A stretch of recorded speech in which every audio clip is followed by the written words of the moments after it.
ফ্যাসিবাদী আওয়ামী লীগের আমলে বন্ধ হওয়া সেই স্লোগান জিয়া যেদিন ক্ষমতায় আসে সেদিন সর্বপ্রথম বাংলাদেশের মানুষ নতুন করে শুনলো নারায়ে তাকবীর, আল্লাহু আকবার। ঠিক নয় কি? তাহলে অবশ্যই যারা প্রেসিডেন্ট জিয়ার রাজনীতি করেন আপনাদের বুঝতে হবে যে ইসলামের কারণেই প্রেসিডেন্ট জিয়াই মহিমান্বিত হয়েছেন। একমাত্র আলেমদের সম্মান দেওয়ার কারণে, ইসলামের সম্মানের কারণে, কোরআনকে সম্মান দেওয়ার কারণে। আর ওনার নীতিগুলি ছিল ইসলামিক নীতি। উনি কোনো ঘুষ খেতেন না, উনি কোনো স্বজনপ্রীতি এগুলি করতেন না, অনেক জিনিস করেছেন যেটা ইসলামিক। আপনাদেরকে ভারত প্রেমিক হলে চলবে না, আপনার জিয়া প্রেমিক হইতে হবে। ঠিক না ঠিক? ভারত প্রেমিক হইলে আউট একেবারে, আপনার এই দেশে অস্তিত্ব রাখবো না আমরা ইনশাআল্লাহ। কোন ভারত প্রেমিকের, ভারতীয় দালালের কোনো অস্তিত্ব থাকবে না এই দেশে ইনশাআল্লাহ। ঠিক না ঠিক? সূরা আনফালের 33 নম্বর আয়াত আল্লাহ বলেন, ওয়ামা কানাল্লাহু লিউযাযিবাহুম ওয়া আনতা ফীহিম। আল্লাহ তোমার উম্মতকে আযাব দেবেন না যতক্ষণ তুমি তোমার উম্মতের মধ্যে থাকো। নবী থাকলে আযাব আসবে না, গ্যারান্টি দেওয়া। তাফসীর কারকরা, ওলামায়ে কেরাম লিখেছেন, তো নবীজির মৃত্যুর পরে এই নেয়ামতটা কি হারিয়ে যাবে? ওলামারা বলেন না, হারিয়ে যাবে না। যার মধ্যে নবীজির সুন্নাত থাকবে, যে জাতির মধ্যে নবীজির সুন্নাত থাকবে, তার লাইফ স্টাইলটা থাকবে, তিনি কিভাবে সমাজ চালাতেন, কিভাবে গরিবের সেবা দিতেন, যদি সেই সেবা থাকে, কিভাবে আত্মীয়ের খোঁজ খবর নিতেন যদি সেটা থাকে, কিভাবে এতিমকে সেবা দিতেন যদি সেটা থাকে, কিভাবে তিনি জীবন যাপন করতেন, নবীর সুন্নত যে জাতির মধ্যে আছে, নবী সেই জাতির মধ্যে আছে। ওনার সুন্নত থাকায় মানে উনি থাকা, বুঝেছেন?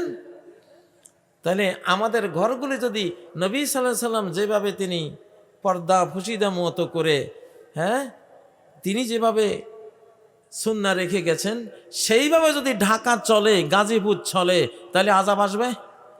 আসবে না ইনশাআল্লাহ। শক্তি যতই তৈরি হোক, ছোট্ট ছোট্ট ভূমিকম্প দিয়ে আল্লাহ শক্তিগুলি বের করে দেবেন। বা যেখানে মূর্তি পূজা আছে ওইখান দিয়ে গলায় দিবেন শক্তিটা। আমি একটা চিন্তা করি যে বারবার নরসিংদীর কথা আসে, নরসিংদী দিয়া কেন এটা বাইর হয়েছে? কারণ বাংলাদেশের সবচেয়ে বেশি আমাদের হিন্দু ভাইরা থাকে নরসিংদী। ওখানে আমি 35 বছর নরসিংদী ছিলাম জামিয়া কাসেমিয়াতে।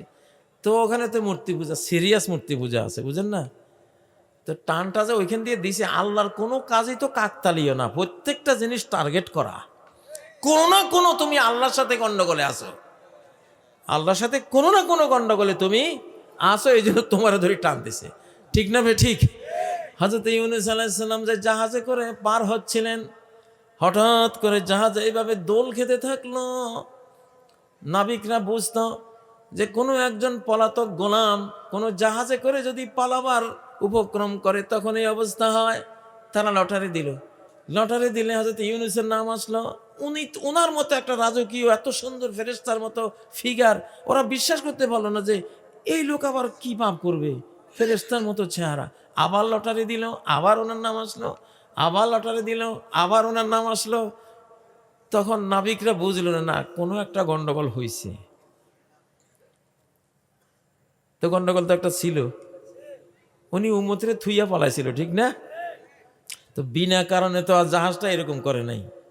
ধরেন আমরাও একটা জাহাজের যাত্রী, বিনা কারণে তো এটা থরথর করে কাঁপে না, ঠিক না? কারণ তো আছে, আমাদের প্রত্যেকের মধ্যে কারণ লুকিয়ে আছে, কারণগুলি লুকিয়ে আছে। সমাজটা সুন্দর করেন, বিশেষ করে মা জাতিকে যে 3টা পাপের কারণে ভূমিকম্প হয়, মাদকদ্রব্য এটার সাথে মেয়েদের সম্পর্ক থাকে, জিনা এটার সাথে মেয়েদের সম্পর্ক থাকে, বাদ্যযন্ত্র এটার সাথে মেয়েদের সম্পর্ক থাকে, থাকে কিনা? থাকে কিনা? এই 3 পাপ মুসলিম সমাজে ভূমিকম্পের যেই 3 মহাপাপ, 3টার সাথে নারী জাতি মৌলিকভাবে জড়ানো, ঠিক না বে? ঠিক। অতএব মা জাতিরে ঠিক করেন। আর মা জাতি যারা ওয়াজ শুনতেছেন, আপনি একটা শালীন পোশাক নেবেন, আপনি গান বাদ্যবাজনা বর্জন করেন, সেই জায়গায় আল্লাহর কোরআন পড়েন। সূরা আহজাবের মধ্যে আল্লাহ তাআলা নারীদেরকে গান বাদ্য বাজনা নিয়ে থাকতে বলেন নাই। আল্লাহ কি বলছেন? ওয়াজকুরনা মা ইউতলা ফি বুয়ুতিকুন্না মিন আয়াতিল্লাহ। ও নারীরা, তোমাদের ঘরে আল্লাহর আয়াত নিয়ে তোমরা চর্চা করো, আল্লাহর আয়াতের ব্যাখ্যা করো, বুঝাও, বুঝো, কোরআনের চর্চা করো, ওয়াল হিকমা আর হাদিস চর্চা করো। তাহলে মুসলমানদের ঘরে বাংলা অনুবাদ সহ কোরআন থাকতে হবে। ভূমিকম্প থেকে বাঁচতে হলে কালকেই বাজারে যান, যাইয়া বাংলা অনুবাদওয়ালা এক কপি কোরআন আনেন। মহিলাদেরকে বলেন, এই পড়ো, আর কি বলছে অর্থটাও একটু শেখো। ঠিক নয় কি? ও ভাইয়েরা, মা জাতিকে ঠিক করেন, বাদ্য বাজনা সব ভাঙ্গে ফেলেন। দোতারা সেতারা যদি কিনে দিয়ে থাকেন, পুড়ি ফেলেন, এগুলি পুড়ি ফেলেন। মান রাআ মিনকুম মুনকারান ফালিয়ুগাইয়িরহু বিয়াদিহি। কোন ইসলামে গরিত কোনো জিনিস যদি দেখে কেউ, এটা হাত দিয়ে ধ্বংস করে দাও। ঠিক না বে ঠিক? আপনার ছেলের কাছে আছে, এটা তো আপনি ভাঙতে পারবেন। ঠিক না বে ঠিক? আর এখন মামলা যদি ছেলে যদি মামলা করে, আমরা দেখব না ইনশাল্লাহ। আমার করে জানাইন কেমন পোলা, হ্যাঁ, পোলারও আমরা বিচার করে দেব। ঠিক না? দেশ বাঁচাইতে হবে। এখন কবিরা গুনাহ থেকে দেশকে পবিত্র করে দেশ বাঁচাইতে হবে, এছাড়া কোনো উপায় নাই, কোনো উপায় নাই। সূরা বনী ইসরাঈলের 59 নম্বর আয়াতে আল্লাহ কি হুমকি দিয়েছেন? ওয়াইম মিন ক্বরিয়াতিন, একটা জনপদ, একটা শহর, নগর, বন্দরও আমি এমন রাখবো না, ইল্লা নাহনু মুহলিকুহা ক্বাবলা ইয়াউমিল কিয়ামাহ, কিয়ামতের আগে। এখন সময়টা কিয়ামতের আগে না? কিয়ামতের আগে সময় না? এই কথাটাই 59 নম্বর আয়াত সূরা বনী ইসরাঈল আল্লাহ বলছেন, কিয়ামতের আগের মুহূর্তেতে একটা শহরও আমি আস্থা রাখবো না, ধুলায় মিশাই দিব সব। একটা শহরও আমি আস্থা রাখবো না। প্রত্যেকটা হাইরাইজ বিল্ডিং এ পাপের বন্যা বয়ে দেওয়া হচ্ছে। জিনা, ব্যভিচার, দেহ ব্যবসা, মদ, দুনিয়ার যত বেনামাজিগিরি। যে নামাজ পড়ে সে আল্লাহর ইবাদত করে, যে পড়ে না সে শয়তানের ইবাদত করে। ঠিক না বে ঠিক? হ্যাঁ, যে কোরআন পড়ে সে আল্লাহর ইবাদত করে, যে গান বাজনা বাদ্যযন্ত্র এগুলো শুনে সে শয়তানের ইবাদত করে। এইসব হাইরাইজ বিল্ডিং এ এগুলি বেশি না কম? এমন সিস্টেমে বানাইছে, একটা বাথরুমে গিয়ে যে বিসমিল্লাহ পড়বে সেরকম একটা বাথরুম নাই। বাথরুমের ভিতরে অজু, তো মিয়া অজু তো শুরুতে বিসমিল্লাহ পড়তে হয়। ঠিক না? আবার বাথরুমের হুকুম হইলো ওখানে তুমি আল্লাহর নাম নিতে পারবা না, তুমি তাহলে আল্লাহর নামের বেইজ্জত করলা ওইখানে। তাহলে কেমন আমরা মুসলমান হইলাম? আমাদের তো উচিত আমাদের বাথরুম টয়লেটটা থাকবে আলাদা, থাই গ্লাস দিয়া, অজুর জায়গা গোসলের জায়গা হবে আলাদা, থাই গ্লাস দিয়ে ব্যারিকেড দিয়ে দিবে। সিস্টেম আছে না? সিস্টেম আছে না? তাইলে বিল্ডিং এমনভাবে বানাইছি আমরা, আর্কিটেকচারাল আমাদের নিয়ম পদ্ধতি এমন হয়েছে, একজন পুরুষ বিল্ডিংয়ে ঢুকলে সব মহিলারা পাকঘরে যাইতে ওদের সামনে দিয়ে যাইতে হয়। কোনো ভেদ বিচার আছে? বিল্ডিং থাকতো না রে ভাই, বিল্ডিং আর থাকতো না পৃথিবীর উপরে। আমরা, আল্লাহর নবী আমাদেরকে এগুলি শিখিয়ে গেছেন। ওনার এক সাহাবী একতলা মাটির একটু ওই রোদের মধ্যে শুকাইয়া ইট বানাইয়া একতলা একটা বিল্ডিং বানাইছিলেন। বানাইয়া আয়সা নবীজিরে সালাম দিছে, নবীজি মুখ আরেক দিকে ফিরে নিছে, বুখারীর হাদিস। আবার এই দিক দিয়ে সালাম দিছে, নবীজি আরেক দিকে মুখ ফিরে নিছে। যে দিক দিয়ে যায় নবীজি আরেক দিকে, সালামের জবাব নেই না। তো সে বলল সাহাবীদেরকে যে আমার কি অপরাধ হলো, নবী সাল্লাল্লাহু আলাইহি সাল্লামকে সালাম দিচ্ছি, উনি উত্তর নিচ্ছেন না। তুমি যে একতলা বানাইছো না, নবীজি ওই রাস্তা দিয়ে হাঁটতে গিয়া তোমার ওই একতলা বিল্ডিংটা দেখছে, দেখা উনি পরিচয় নিয়েছে এটা কার, তো তোমার নাম কইছে সবাই। আমি সাইয়্যিদুল মুরসালিন মুহাম্মদুর রাসূলুল্লাহ, তিনি থাকেন ভাঙ্গা বেড়া ভাঙ্গা ঘরে, আর তুমি ওখানে বিল্ডিং বানাইছো। কয়দিন বাঁচবা মিয়া দুনিয়াতে? আল্লাহ আর আল্লাহ রাসূল এসব হাই রাইজ বিল্ডিং এগুলি দেখতে পারেন না ওনার। এগুলি ফেরাউনের টাওয়ার। কার টাওয়ার? কোরআনে আল্লাহ নিন্দা করেছেন, ওয়াতাত্তাখিযুনা মাসানে, এমন বাড়ি বানাও লাআল্লাকুম তাখলুদুন, বাড়ির মজবুতি দেখে, দৃঢ়তা দেখে পাথর দিয়ে বানাইছো, শক্ত ইট রড সিমেন্ট দিয়ে এমন ভাবে বানাইছো, বাড়ি দেখলে বোঝা যায়, মনে হয় যেন চিরস্থায়ী থাকার একটা চিন্তা ভাবনা নিয়ে চলো দুনিয়াতে। মিয়া কয়দিন থাকবা? আজকে মরে গেলে কালকে 2 দিন, ঠিক না কথা? জাগলে সকাল, না জাগলে পরকাল। ও ভাইয়েরা, তো বিল্ডিং গুলি মনে হয় থাকবে না, আল্লাহ রাখবেন না। শেষ জামানা আইছে তো, হাদিসে আসছে, আবু হুরায়রার হাদিস, এমন ভূমিকম্প, সিরিজ ভূমিকম্প আসবে, বসবাস করার জন্য একটা ঘর মানুষ খুঁজে পাবে না, মাঠে মাঠে ময়দানে থাকবে, তাঁবু টানাই থাকবে। আমি আজ থেকে 10-12 বছর আগে একটা ওয়াজ করতাম যে ঢাকা শহরের জমি হবে শতক 100 টাকা ইনশাআল্লাহ।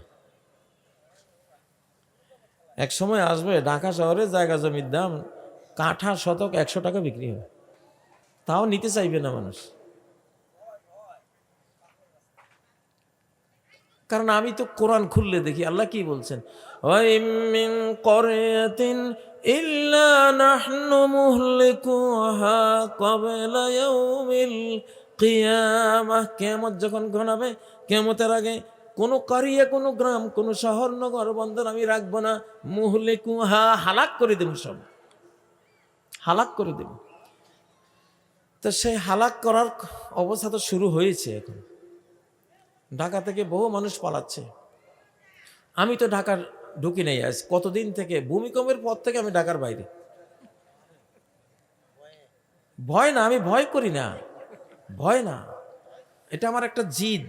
কেন ভূমিকম্প আসবে ঢাকার উপরে, বাংলাদেশের উপরে? ভূমিকম্প থামাও, তোমরা ইস্তেগফার তওবা দিয়া থামাও, পাপের পথ থেকে কোরআনের পথে ফিরে এসে থামাও। ডক্টর ইউনূস সাহেব, আপনার অন্তর্বর্তী সরকার, আপনি জাতিকে বুঝাই দেন যে কোরআন ছাড়া আর বাঁচা যাবে না রে বাবা। বাঁচলে না হয় 72 সংবিধান হয়তো আরো কিছুদিন লাস্টিং করতো, ওইটা তো গেছে ভাই। 5ই আগস্টের যে বিপ্লব, বিপ্লব মানে কি, সব ভাঙ্গাছিরা সব ফেলাই দিছি বঙ্গোপসাগরে, ঠিক না? 72 আইলো কোত্থেকে মিয়া? এখন ডক্টর ইউনূস, উনি যে আইন কানুন, উনি যেটা ভালো মনে করতেছে, ওনারটাই এখন সংবিধান, ঠিক না? পরামর্শ করে যেটা ইসলামের সাথে, কোরআনের সাথে মিল রেখে যেটা করবে, হ্যাঁ ঠিক আছে। না মিললে আমরা কইয়ে দেবো যে এটা মিলে না, এটা বাদ দেন, ঠিক না বে ঠিক? ঠিক না বে ঠিক? ডক্টর ইউনূস সাহেব, বাংলাদেশের এই জনগণ আপনার হাতে দিয়েছেন আল্লাহ, আপনি অনেক বড় শিক্ষিত, সারা পৃথিবী আপনারা সম্মান করে, আপনি বুঝাই দেন যে এইটা আর কোরআন ছাড়া আর এই পৃথিবীতে থাকা এখন অসম্ভব। অতএব বাংলাদেশের আগামী সংবিধান হবে কি? জোরে বলেন। হ্যাঁ, জালিমের দিন শেষ, আলিমের, আল কোরআনের বাংলাদেশ। 72-এর দিন শেষ, আল কোরআনের বাংলাদেশ, ঠিক না বেঠিক? কারা কারা বাঁচতে চান হাত তোলেন। আমরা সবাই বাঁচতে চাই, যতদিন আল্লাহ হায়াত রাখছে বাঁচতে চাই না? তো নামেন, বাঁচতে চাইলে কি লাগবো? নাহলে ঠা মারি ফেলাইব রে মাবুদে। এখন ধান পাকলে গৃহস্থে কাটি ফেলায় না, এখন আমাদের কল্লাইগুলি পাকছে, সবার কল্লাইগুলি কি পাপ করতে করতে পাইকে গেছে, এখন কাটার সময় হয়েছে। হ্যাঁ, সময় আছে ভাই, তওবা করো, ইস্তেগফার করো। ডক্টর ইউনূস আপনি বলে দেন, বাংলাদেশে কোনো ইয়াবা বাবা, কোনো মদ, নেশাদ্রব্য চলবে না। প্রত্যেকটা গ্রামে গ্রামে প্রতিরোধ করা হবে ইনশাআল্লাহ। যে কোনো ইয়াবা বাবা ব্যবসায়ীকে পাইলে একেবারে ওরে ধৈর্য একবারে থানায় জমা দিবেন, তার ট্যাবলেট সহ, ঠিক না বে ঠিক?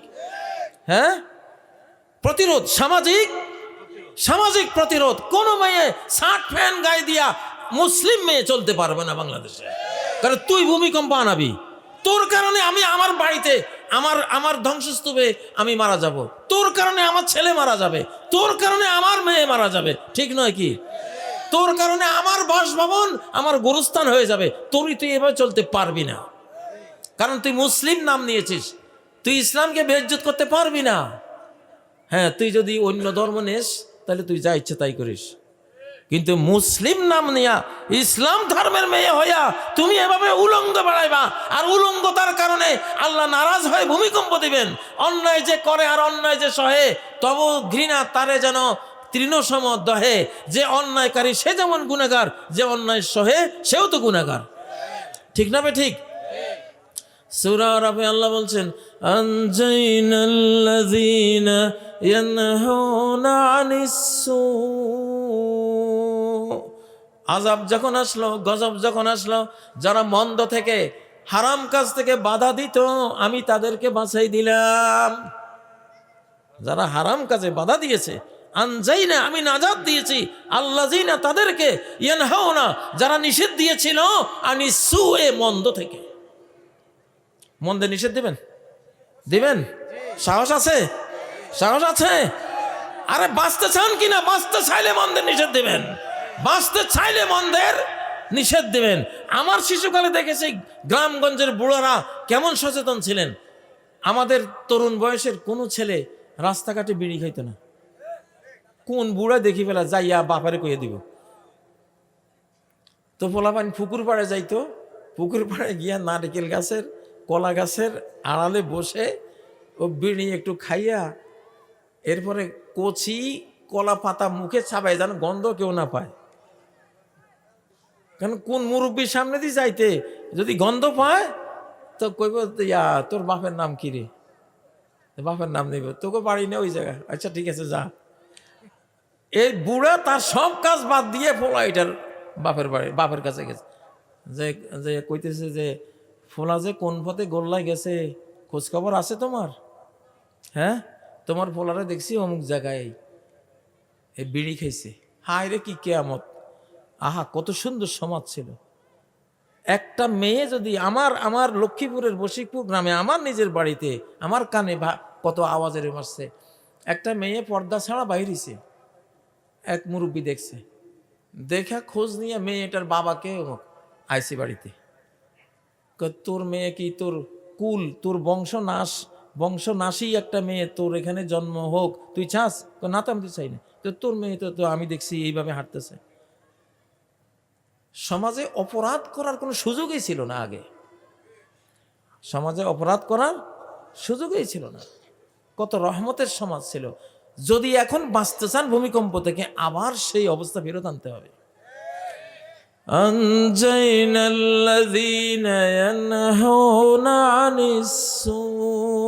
কোন নাস্তিক এই দেশে থাইকো না, কোন মুনাফেকি ছেড়ে দাও। মুসলমান হয়েছ, আলেম ওলামার সাথে আসো। হ্যাঁ, জামাতে ইসলাম, খেলাফত মজলিস, বিএনপি, তারপর আরো যারা আছে, আমরা এক বাংলাদেশে, ঐক্যবদ্ধ বাংলাদেশ চাই, সবাই কোরআন চাই। ঠিক না বেঠিক? প্রেসিডেন্ট জিয়ার সাথে আমার তো বন্ধুত্ব ছিল, আমার বাবার বন্ধুত্ব ছিল। আমার বাবা বলতেন যে আমার রাজনীতির 50 বছরে আমি একটা প্রেসিডেন্ট পাইছি, প্রেসিডেন্ট জিয়া, যে কাবা শরীফের ভিতরে সৌদি সরকার তারে ঢুকতে দিছে, ঝাড়ু দিছে। আমি তার সাথে 3 দিন, তার মৃত্যুর কয়েক মাস আগে হেজবুল বাহারের সফর ছিল 1981-র 19-20 জানুয়ারি, এই 3 তারিখ ওনার সাথে ছিলাম। 11 তলা জাহাজে উনি স্কলার ছাত্রদেরকে নিয়ে একটা সফর করছিলেন। তো একবারে পাশে থেকে দেখছি কতটা ধার্মিক ছিলেন ওনারা, কতটা ইসলামকে তারা রেসপেক্ট করতেন, কতটা তারা আলিম ওলামাকে সম্মান করতেন। এবং নারায়ে তাকবীর স্লোগান, ফ্যাসিবাদী আওয়ামী লীগের আমলে বন্ধ হওয়া সেই স্লোগান, জিয়া যেদিন ক্ষমতায় আসে সেদিন সর্বপ্রথম বাংলাদেশের মানুষ নতুন করে শুনলো নারায়ে তাকবীর, আল্লাহু আকবার। ঠিক নয় কি? তাহলে অবশ্যই যারা প্রেসিডেন্ট জিয়ার রাজনীতি করেন, আপনাদের বুঝতে হবে যে ইসলামের কারণেই প্রেসিডেন্ট জিয়াই মহিমান্বিত হয়েছেন। একমাত্র আলেমদের সম্মান দেওয়ার কারণে, ইসলামের সম্মানের কারণে, কোরআনকে সম্মান দেওয়ার কারণে। আর ওনার নীতিগুলি ছিল ইসলামিক নীতি। উনি কোনো ঘুষ খেতেন না, উনি কোনো স্বজনপ্রীতি গুলি করতেন না, অনেক জিনিস করেছেন যেটা ইসলামিক। আপনাদেরকে ভারত প্রেমিক হলে চলবে না, আপনার জিয়া প্রেমিক হইতে হবে। ঠিক না ব্যক্তিক? ভারত প্রেমিক হইলে আউট একেবারে, আপনার এই দেশে অস্তিত্ব রাখবো না আমরা ইনশাল্লাহ। কোন ভারত প্রেমিকের, ভারতীয় দালালের কোনো অস্তিত্ব থাকবে না এই দেশে ইনশাআল্লাহ। ঠিক না বে ঠিক?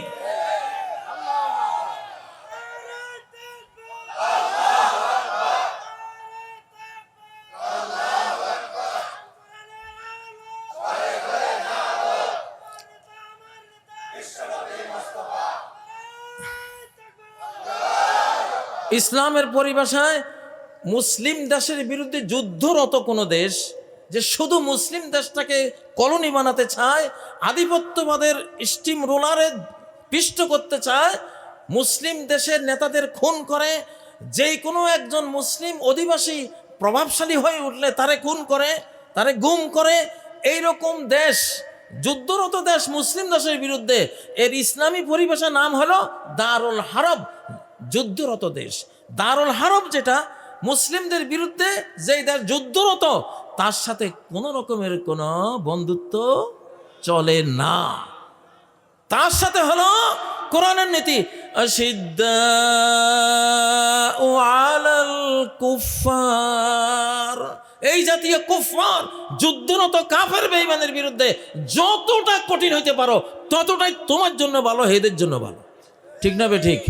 ঠিক না বে ঠিক?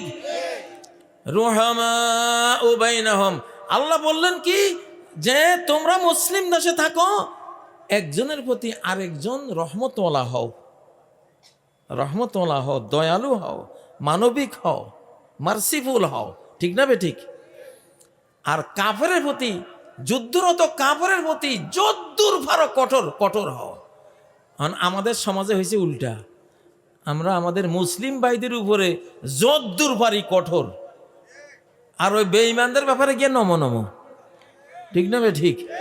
আর আগেরটা তো কইছে আমরা দাসী, হেরা হলো স্বামী আর উনি হলো স্ত্রী। নিয়তির কি, হ্যাঁ, আল্লাহর তকদিরের যে কি মার, যা বলছে তাই তো হইল, স্বামীর কাছে গেল বুঝি। ঠিক না বে ঠিক? হ্যাঁ, এখনকার বাংলাদেশ, 24 পরবর্তী বাংলাদেশ, নেতাদেরকে বলছি সাবধান। এই বাংলাদেশের মূল সমস্যা হইল নেতাদের গোলামি, নেতাদের গোলামি মনোবৃত্তি, বুঝেন না?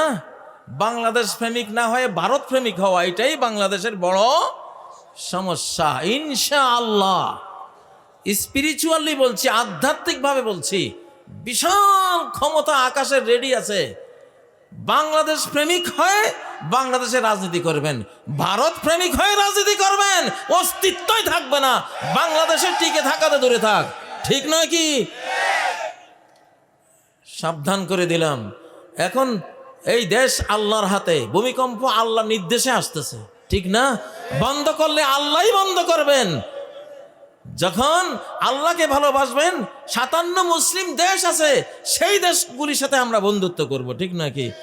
ভারত যুদ্ধরত, ভারত আমাদের ধ্বংস কামনাকারী, ভারত আমাদের সমস্ত নদী হত্যাকারী, ভারত আমাদের ফেলানি হত্যাকারী, ভারত আমাদের পিলখানার হত্যাকাণ্ডের সে ষড়যন্ত্রকারী, ভারত।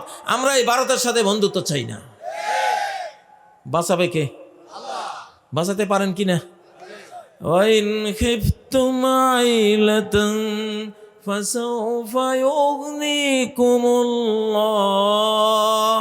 যদি মনে করো যে হায় হায় ভারতের সাথে শত্রুতা হইলে তাইলে পেঁয়াজ পামুক, ওই আলু পামুকে, আল্লাহ কয় থাম, তুই, তোর যদি দারিদ্রের ভয় হয় আমি আছি না, তোর আলু পেঁয়াজ কোত্থেকে আনা লাগে, আমার কি অভাব আছে নাকি? হ্যাঁ, কি বলেন?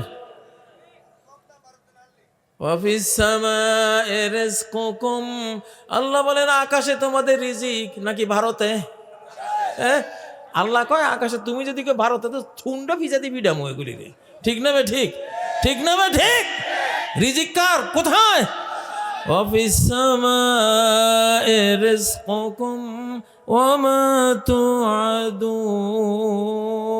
আকাশেই তোমাদের রিজিক, দুনিয়ার রিজিকও আকাশে রাখছি, পরকালের রিজিকও কোথায়? ভারতে আঙ্গ কোনো রিজিক নেই, বরং ভারত ফকির হইবে আমাদের যে 20-22 বিলিয়ন ডলার বাংলাদেশ থেকে প্রতি বছর ডাকাতি করে নিত। ঠিক নয় কি? এটা ওদের ক্ষতি, আমাদের কোনো ক্ষতি নাই ইনশাআল্লাহ। একবার রংপুরে দেখছি কি জানি আল্লাহ এমন আলু দিলেন, খালি খোঁড়ে আর আলু বাইরে, যত খোঁড়ে খালি আলু বাইরে। 1 শতকের আলু গদ দুয়ার ভর্তি হইয়া উঠানে রাখছে। দিলে কতক্ষণ লাগে? সুবহানাল্লাহ। সেই রিজিক আল্লাহর আছে না নাই? আল্লাহ চাইলে এমন রিজিক দিবেন ইনশাআল্লাহ, বাংলাদেশিরা খাইয়া বিদেশে রপ্তানি করব আমরা। এমন খনিজ সম্পদ, ভূমিকম্প তো খনি উপরে উঠে আসে, কি যে আছে আল্লাহ জানে, সব উপরে উঠে আইবে। বুঝেন না? ওই যে বঙ্গোপসাগরে সোনা দিয়া দ্বীপ, রেয়ার আর্থের খনি পাওয়া গেছে, 7 লক্ষ টন ওখানে আছে। ওইটা তুলতে পারলে সৌদি আরব, ফকির সৌদি আরব যেন বিশ্বের ধনীতম দেশে পরিণত হয়েছে, বাংলাদেশ সেরকম হয়ে যাবে ইনশাআল্লাহ। অতএব ও ভাইয়ারা বলতেছি, ভূমিকম্প থামান। কি দিয়ে থামাইবেন? তওবা করে, ইস্তেগফার করে। আর জাতীয় মহাপাপ, কোরআনবিহীন রাষ্ট্র চালানো, এটা জাতীয় মহাপাপ। আল্লাহ যে গোটা বাংলাদেশ ধরে টান দিছে, এটা তো একটা জাতীয় মহাপাপের কারণে, ঠিক না? এই যে কোরআন দিয়ে এতদিন চালাইছ, তোর লগে ওয়াদা ছিল তোরা কোরআনের কথা কইয়াই মানচিত্র পাইছ, আমি দিছিলাম তো করে। আমার সাথে বিশ্বাসঘাতকতা করেছিস, আমি আর সহ্য করতাম না, আমি ধরছি তো করে। হয় ক তোর তো আগে কি করছিস না করছিস আমি ওগুলি শুনতে চাই না, তুই এখন কোরআন মানবি কিনা ক, তুই এখন কোরআনের সংবিধান হিসাবে ঘোষণা ডিক্লেয়ার করবি কিনা ক। নির্বাচনের আগে অনেকে ভালো হয়ে যায়, সেই ভালো চাই না, আসল ভালো হইতে হইব, ভিতর থেকে ভালো হইতে হবে, ঠিক না বে ঠিক? ঠিক না বে ঠিক? হ্যাঁ, একেবারে। এবার হলো ডক্টর ইউনূস সাহেব আপনার কাছে হাত জোড় করে জাতিরে বাঁচান, আর বাঁচাবার কোনো উপায় নাই কোরআন ছাড়া। মহারাজ আল কোরআন এখন আসবে পৃথিবীতে, প্রত্যেকটা আয়াত নতুন করে প্রতিষ্ঠা হবে পৃথিবীতে ইনশাআল্লাহ, বাস্তবায়ন হবে পৃথিবীতে। কদিন আগে একটা তথ্য দিয়েছিলাম যে সূরা লাহাব এখন মাঠে কার্যকর ভূমিকায় আছে, সূরা লাহাব অ্যাকশনে আছে, ফাঁসি দিয়ে দিবে একবারে। একটা হয়েছে না, ফি জিদহা হাবলুম মিন মাসাদ, তার গলায় দড়ি, ফি জিদহা তার গলায়, হাবলুন দড়ি, মিন মাসাদ শক্তভাবে পাকানো আঁশের। এরকম একখান ফয়সালা হয়েছে কিনা? তাইলে এটা সূরা লাহাবের কাজ। নাহলে ছোট ছোট যে ফোলা হয়নি, এগুলির এত সাহস ছিল না। সূরা লাহাব আসি দাঁড়াইছে এখানে। সূরা লাহাব নতুন করে, নূর তো এলে নূরের টুকরা আকাশ থেকে আসে। মোবাইলের যেমন যে কোনো তথ্যের সার্ভার নিউ ইয়র্ক শহরে থাকে, বা যারা মোবাইলটা আবিষ্কার করছে তাদের কাছে সার্ভার থাকে না, আল কোরআন এটা তো সার্ভার বলা যায় না, আল কোরআন এটা ইলেকট্রনিকভাবে নাজিল হয়েছে, এটা হার্ড কপি আসে নাই। হার্ড কপি আসছে তাওরাত, জাবুর, ইনজিল, অন্য সব আসমানি কিতাব। কোরআন আসছে ইলেকট্রনিক কপি, নুরানি কপি, সফট কপি। নাজ্জালাহু আলা কলবিক, ও নবী, আল্লাহ কোরআন নাজিল করেছেন জিবরাইলের মাধ্যমে সরাসরি আলা কলবিকা। কলব হলো একটা ইলেকট্রনিক একটা যন্ত্রের মতো, কলবটা, এইটার উপরে ইলেকট্রনিকভাবে সফট কপি রূপেই কোরআন আসছে, ঠিক না? তো এই কোরআন হলো আল্লাহর জাতে পাকে থাকে, সার্ভারের থেকে যেমন মোবাইলে তথ্য আসে, আল্লাহর জাতে পাক থেকে এই কোরআন আসে। আল্লাহু আকবার। এই জন্য হাফেজদের হৃদয়ের সাথে আল্লাহর 24 ঘন্টা সম্পর্ক থাকে, 24 ঘন্টা। ওখান থেকে যদি বন্ধ হয়, হাফেজ সব ভুলে যাবে। একটা হাদিস আছে, ওয়ালা ইউসরা আলা কিতাবিল্লাহি বিলাইলা, একটা রাত আসবে পৃথিবীতে, ফালা ইয়াবকা ফিল আরদি আয়াতুম মিনহু, কোরআনের একটা আয়াত থাকবে না। কারণ কোরআন যেহেতু রব্বুল আলামিনের জাতে পাকের সাথে সম্পর্ক, উনি টেনে নেবেন, উপরে তুলে নেবেন। আর নাই, মোবাইলের তথ্য যেমন সার্ভার থেকে হারাই গেলে হারাই যাবে, ঠিক না? তা আল্লাহর জাত যদি এটা না দেয়, আপনি পাবেন?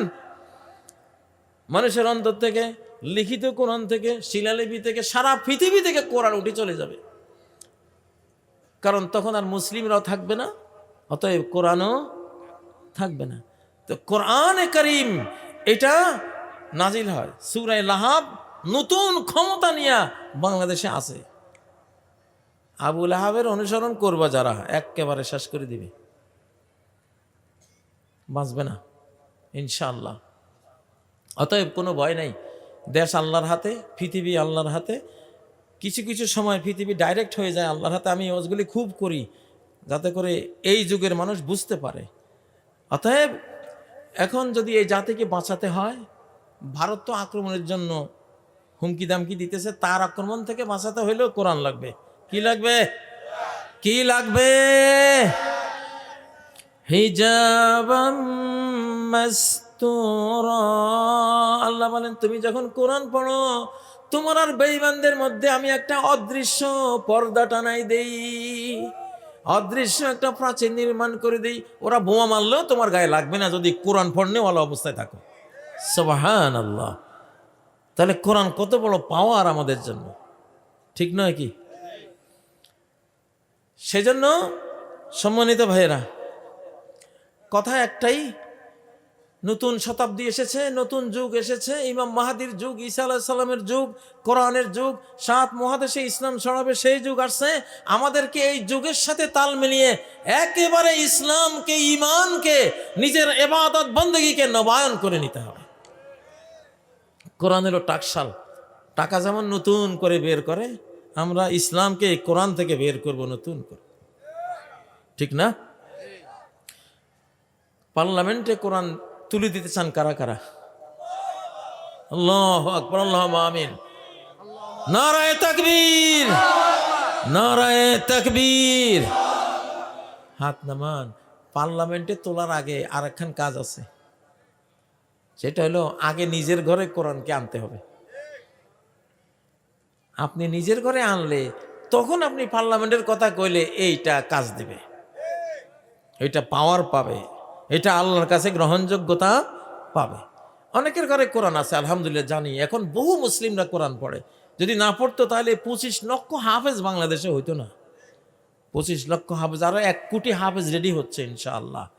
কোরআন আছে, যাদের ঘরে নাই কোরআন পড়ার অভ্যাস করেন ইনশাআল্লাহ। কোরআন যে ঘরে ঢুকবে সেই ঘরে কোনো অভাব থাকে না। কোরআন যেই ঘরে ঢুকে সেই ঘরে কোনো টেনশন, কোনো ডিপ্রেশন, কোনো মানসিক অশান্তির কোনো রোগী থাকে না। কোরআন যেই ঘরে ঢুকে কোনো জিন শয়তান ঢুকলেও সেই ঘরের সেই অধিবাসীদের কোনো ক্ষতি করতে পারে না। কোরআন যেই ঘরে ঢুকে সেই ঘর থেকে দারিদ্র দূর হয়ে যায়। যেই জাতিতে কোরআন ঢুকবে সেই জাতি থেকে দারিদ্র দূর হয়ে যাবে। আরবরা কি ছিল? কিচ্ছুই ছিল না, খাবার ছিল না, পানীয় ছিল না, মরুভূমি, তাদের কোনো সভ্যতা ছিল না, রাষ্ট্রশক্তি ছিল না, অর্থনীতি ছিল না, কিছুই ছিল না। যেই কোরআন আসছে, আল্লাহু আকবার, গোটা পৃথিবীর সর্বশ্রেষ্ঠ ধনীতে পরিণত হয়েছে তারা, সারা বিশ্বের শিক্ষক জাতিতে পরিণত হয়েছে তারা, ঠিক নয় কি? তো আমরা চাই ইনশাআল্লাহ এইবার এই বাংলাদেশে আমরা কোরআন নিয়ে আসবো ইনশাআল্লাহ। হে আল্লাহ, একটু দোয়া করে দেই। আল্লাহুম্মা আমিন। আল্লাহ, আমরা ওয়াদা করছি আমরা এবার জীবন সম্পদ বিলীন করে দিয়ে হলেও আমাদের